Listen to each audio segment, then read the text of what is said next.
সুধী দর্শক মণ্ডলী, উন্নয়নে পিকেএসএফ অনুষ্ঠানে আপনাদেরকে স্বাগত জানাচ্ছি। পিকেএসএফের নানামুখী উন্নয়ন কর্মকাণ্ড এই অনুষ্ঠানের মাধ্যমে আপনাদের সামনে তুলে ধরে থাকি। আজ আমরা আলোচনা করব জলবায়ু পরিবর্তন এবং পরিবর্তনের প্রভাব সম্পর্কে। এই আলোচনায় অংশগ্রহণ করার জন্য স্টুডিওতে আমাদের সাথে উপস্থিত রয়েছেন পল্লী কর্মসহায়ক ফাউন্ডেশনের সম্মানিত সভাপতি, আন্তর্জাতিক খ্যাতিসম্পন্ন পরিবেশ বিশেষজ্ঞ ডক্টর কাজী খলিকুজ্জামান আহমদ, এবং আমাদের সাথে আরও রয়েছেন পিকেএসএফ কর্তৃক বাস্তবায়িত কমিউনিটি ক্লাইমেট চেঞ্জ প্রজেক্টের প্রকল্প সমন্বয়কারী ডক্টর ফজলে রাব্বি সাদেক আহমদ। আপনাদের উভয়কেই স্বাগত জানাচ্ছি। ধন্যবাদ। সুধী মণ্ডলী, জলবায়ু পরিবর্তন একটি সাধারণ প্রাকৃতিক ঘটনা হলেও মানুষ তার কর্মকাণ্ডের মাধ্যমে জলবায়ুকে ব্যাপকভাবে প্রভাবিত করছে, জলবায়ু পরিবর্তনের হারকে বাড়িয়ে দিচ্ছে। মানুষের কারণে জলবায়ুর যে পরিবর্তন হচ্ছে তাই মূলত জলবায়ু পরিবর্তন নামে পরিচিত। এই বিষয় নিয়েই আজ আমরা আলোচনা করব। আলোচনার প্রথমেই স্যার আপনার কাছে আমাদের জানার বিষয়, জলবায়ু এবং আবহাওয়া দুটি পৃথক শব্দ, ভিন্ন জিনিস। অনেকেই এটাকে গুলিয়ে ফেলে, মনে করে এক। খুব সংক্ষেপে স্যার যদি এই বিষয়ে আমাদেরকে একটু ধারণা দেন। এই বিষয়ে আসার আগে একটু কথা বলতে হয়। উন্নয়নে পিকেএসএফ অনুষ্ঠানে পিকেএসএফ এর কর্মকাণ্ড তুলে ধরি আমরা সাধারণত, কিন্তু জলবায়ু পরিবর্তন কেন, সেটা একটা প্রশ্ন হতেই পারে স্বাভাবিকভাবেই। পল্লী কর্মসহায়ক ফাউন্ডেশন যে কাজটি করে সেটা হচ্ছে মানুষের দারিদ্র্য বিমোচন এবং অর্থনৈতিক অগ্রগতি, এবং সাধারণত পিছিয়ে পড়া মানুষ, গ্রামীণ মানুষ, তাদের সঙ্গেই আমরা কাজ করে থাকি। তো তাদের বেলায় দারিদ্র্য কমে আসলেও হঠাৎ করে যদি একটা ঘূর্ণিঝড় হয়ে যায় বা একটা বন্যা হয়ে যায় বা অন্য কোনো প্রাকৃতিক দুর্যোগ, তাহলে তারা আবার পিছিয়ে যায়। তো এই কারণে জলবায়ু পরিবর্তনের যে অভিঘাতগুলো সেগুলো বোঝা এবং সেগুলা যাতে মোকাবেলা করা যায় তার ব্যবস্থা করা পল্লী কর্মসহায়ক ফাউন্ডেশনের কাজের মধ্যে একটা হওয়া উচিত। তো সেজন্য আমরা যদি সচেতনভাবে জলবায়ু পরিবর্তনের অভিঘাত মোকাবেলার বিষয়টি আমাদের কর্মকাণ্ডে না রাখি, তাহলে আমাদের কাজটা পূর্ণাঙ্গ হবে না, সম্ভব না, মানুষ পিছিয়ে পড়তে পারে। আরেকটা হচ্ছে আবহাওয়া হচ্ছে সাধারণভাবে এখন কিছু গরম, বিকালে কিছু ঠান্ডা, ইত্যাদি ইত্যাদি চলবে, একই জায়গায় জল, বৃষ্টি, তাপমাত্রা। জলবায়ু পরিবর্তনের বিষয়টা হচ্ছে এটাতে 5টি জিনিস থাকা দরকার। তা আছে, একটা হচ্ছে জমি, ভূমি, আরেকটা হচ্ছে পানি, আরেকটা হচ্ছে বরফ, আরেকটা হচ্ছে জীবন, সর্ব পর্যায়ের জীবন, মানুষ থেকে শুরু করে একেবারে নিকৃষ্ট যারা ইয়াতে আছে, পঙ্গ ইত্যাদি সব। আর আরেকটা হচ্ছে বায়ুমণ্ডল। এই 5টি জিনিস নিয়ে হচ্ছে জলবায়ু। এগুলোর পরিবর্তন হয় নিজের গতিতে হয়, প্রত্যেকটার আলাদা আলাদা, আবার সাংঘর্ষিক হতে পারে, আবার একমুখী হতে পারে। সবগুলোর মধ্যে একটা পরিবর্তন ঘটছে সবসময়, অহরহ। সেটা সাধারণ পরিবর্তন, যেটাতে ইংরেজিতে একটা শব্দ আছে, সেটাতে আমি গেলাম না। একটা সাধারণভাবে একটা পরিবর্তন ঘটতে থাকে, ঘটতে থাকবে, এবং এটা অতীতেও ঘটেছে, ভবিষ্যতেও ঘটবে। এটা হচ্ছে সাধারণ পরিবর্তন। আরেকটা যে বর্তমানে আমরা কেন উদ্বিগ্ন এই বিষয়টি নিয়ে, সেটা হচ্ছে বিগত 150 বছর থেকে বা তারও বেশি বায়ুমণ্ডলে বর্তমানে যারা উন্নত দেশ তারাই শুরু করেছিলেন অনেক গ্রিন হাউস গ্যাস তারা নিঃসরণ করেছেন। সূর্যরশ্মি যেটা আসে পৃথিবীতে, সেটা ফিরে ওই যে বায়ুমণ্ডলে যেই আছে না, বায়ুমণ্ডল যদি আস্তে আস্তে ওই ধরনের গ্যাস দ্বারা আবৃত হয়ে যায়, তাহলে ওটা পুরোটা যেতে পারে না, কাজেই পৃথিবী গরম হয়ে যায়, এবং সেটাই ঘটছে। এটা মনুষ্য সৃষ্ট বেশি, কিন্তু দুটার যোগফল হচ্ছে জলবায়ু পরিবর্তন। একটা সাধারণভাবে চলে, আর প্রাকৃতিক নিয়মেই চলে, আরেকটা হচ্ছে মানুষ সৃষ্টি করছে। এখন যেটা আমরা দেখছি যে এটা সাংঘাতিকভাবে বেড়ে যাচ্ছে, এই পৃথিবী উষ্ণ হওয়াটা হচ্ছে গ্রিনহাউস গ্যাসের ফলে। বিগত সেঞ্চুরিতে হয়েছিল 0.8 ডিগ্রি, এবং এই সেঞ্চুরির শেষ নাগাদ বিভিন্ন ধরনের আছে, প্রাক্কলন আছে। 4 ডিগ্রি হতে পারে, 6 ডিগ্রি হতে পারে, এইরকম, বা 2-2.5 ডিগ্রি আমরা চাচ্ছি 2 ডিগ্রির কম রাখতে, সেটা বোধহয় আর সম্ভব হবে না, তো অনেক বেশি বাড়বে। কিন্তু 0.8 ডিগ্রি বাড়ার ফলে প্রতি বছর বাড়ছে, কয়েক বছরে মিলে বাড়ছে। কিন্তু জলবায়ু পরিবর্তন যখন আমরা বলি, কমপক্ষে 30 বছরের একটা মাপ দেখতে হবে, বছর এটা দেখা যাবে না, কমপক্ষে 30 বছর। তো 2.8 ডিগ্রি বাড়ার ফলে যে অবস্থা আমরা লক্ষ্য করেছি, যদি 3 বা 4 ডিগ্রি বাড়ে তাহলে একটা ভয়াবহ পরিস্থিতি হবে। তো সেজন্যই এটা নিয়ে আমরা উদ্বিগ্ন। আর সাধারণভাবে যেটা হতো সেটা নিয়ে আমাদের উদ্বিগ্ন হওয়ার তেমন কোনো কারণ ছিল না। আমাদের দেশের দায় কতটুকু? আমাদের দেশে কোনো দায় নেই। এখনো যেটা করছি সেটা মাত্র 0.3 টন মাথাপিছু।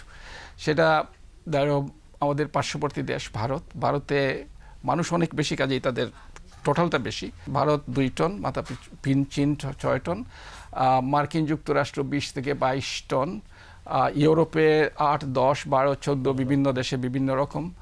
একটি দেশ আছে অনেক বেশি করে 50 টন, কিন্তু মানুষ কম থাকে, তাদের সার্বিক সেটা অত বেশি না। কাতার, অস্ট্রেলিয়ায় 20, 22 বা তারও একটু বেশি হতে পারে। বিভিন্ন দেশ বিভিন্ন রকম করে।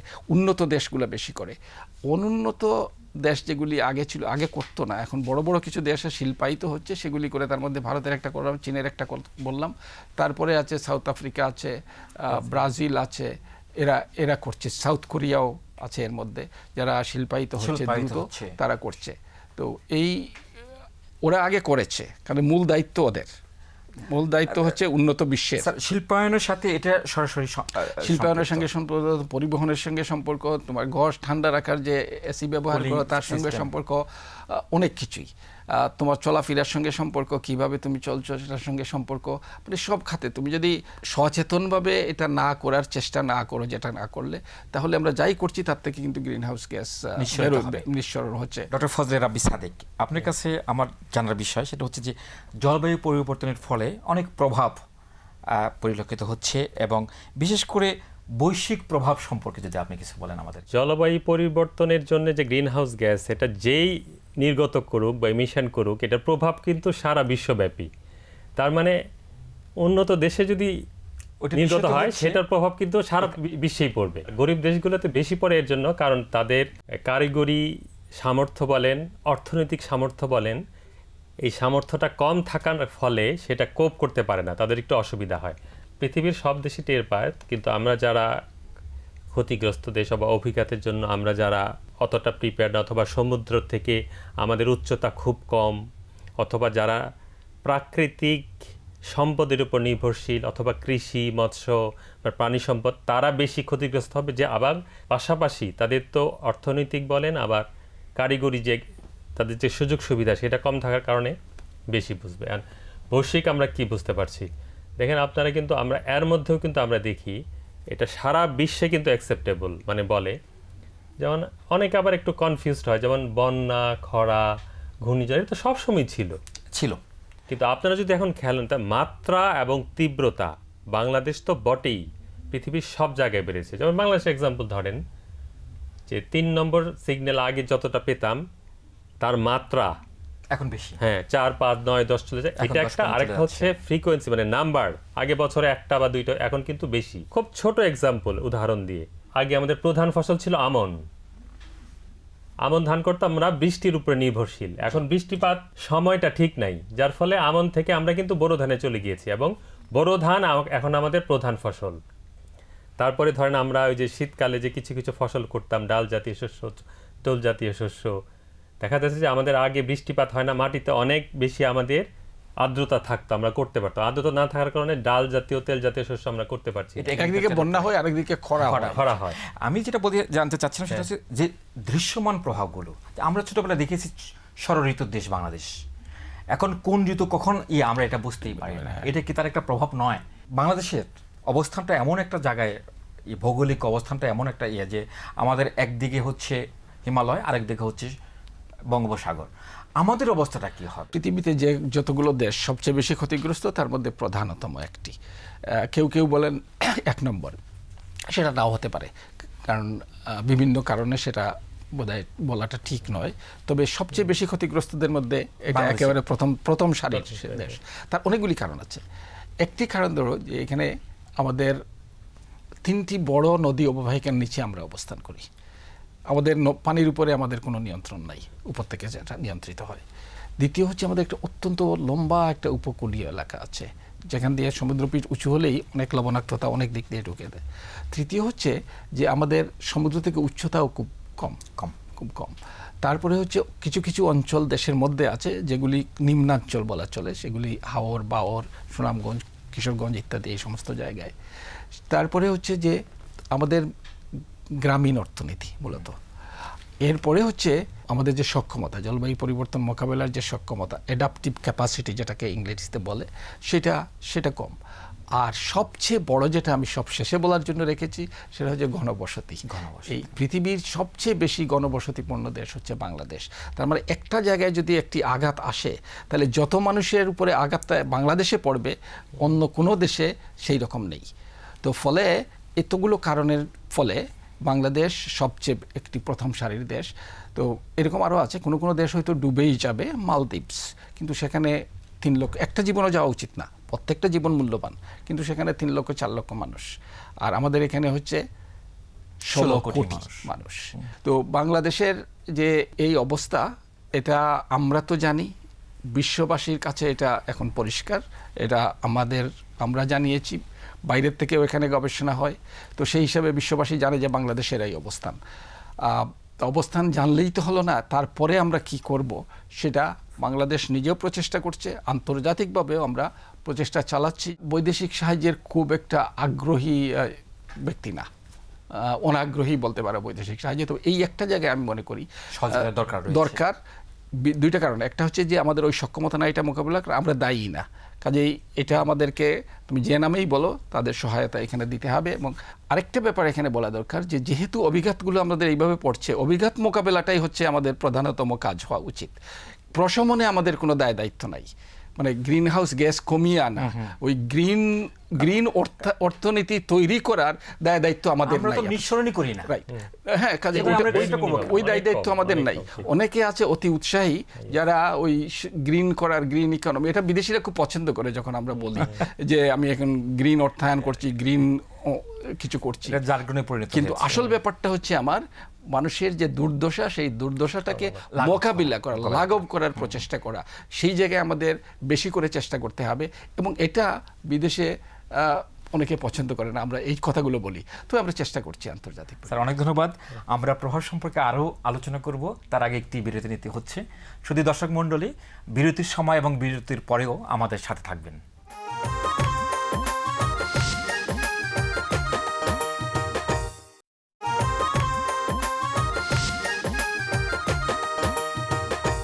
সুধী দর্শক মণ্ডলী, এতক্ষণ আমাদের সাথে থাকার জন্য ধন্যবাদ। আমরা জলবায়ু পরিবর্তন এবং এর অভিঘাত সম্পর্কে আলোচনা করছি। আমরা বিরতিতে যাওয়ার পূর্বে আলোচনা করছিলাম এই জলবায়ু পরিবর্তনের প্রভাব কৃষি খাতের ওপর। স্যার যেভাবে বললেন যে বাংলাদেশের একদিক হচ্ছে সমুদ্র, আরেকদিক হচ্ছে হিমালয়, এবং একটি বদ্বীপের উপরে এটি ধারণ করে আছে বাংলাদেশটা, এবং আমাদের এদেশে প্রায় অর্ধেক লোক কৃষির উপর সরাসরিভাবে নির্ভরশীল। সুতরাং এই কৃষিতে জলবায়ু পরিবর্তনের প্রভাব সম্পর্কে আমাদেরকে একটু বলুন। হ্যাঁ, আইপিসিসি বলছে যে সমুদ্রপৃষ্ঠের উচ্চতা 20 সেন্টিমিটার 1 মিটার পর্যন্ত উঠতে পারে। তার ওই দিক থেকে যাই, সেই ক্ষেত্রে দেখা যাচ্ছে বাংলাদেশের 3 কোটি লোকের মতো লোক ক্ষতিগ্রস্ত হতে পারে। এবং সেটা কিভাবে? 1 মিটারের জন্য। আমরা উপকূলবর্তী এলাকার কথা যদি আমরা ধরি, দেখা যাচ্ছে যে আগে ওখানে যে ধান উৎপাদন হতো, ধান উৎপাদনের জন্য কিন্তু মাটির যে